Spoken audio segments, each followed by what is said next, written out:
آل پاکستان وابڈا hydro electric workers union Chaman zone کے زیر اہتمام احتجاجی ریلی نکالی گئی اور مظاہرہ کیا گیا، جس میں ڈویژن چمن 1، چمن 2 اور اسٹاف نے بڑی تعداد میں شرکت کی۔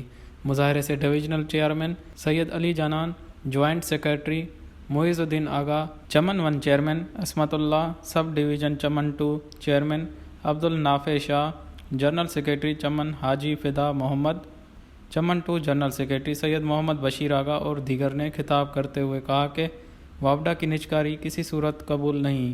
صوبے بھر میں وابڈا ملازمین عرصہ دراز سے سراپا احتجاج ہیں۔ مسائل کے باعث صارفین کو مشکلات کا سامنا ہے۔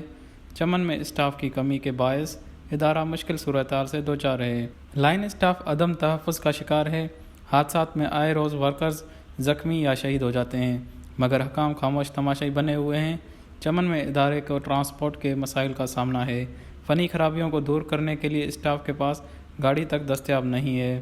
انہوں نے کہا کہ مہنگائی کے تناسب سے اعزازی تنخواہوں کی ادائیگی کارکنان کو ٹی&اے اور تحفظ فراہم کیا جائے۔ حادثات کے شہداء کے لواحقین کو معاوضہ اور یتیم بچوں کی بھرتی یقینی بنائی جائے۔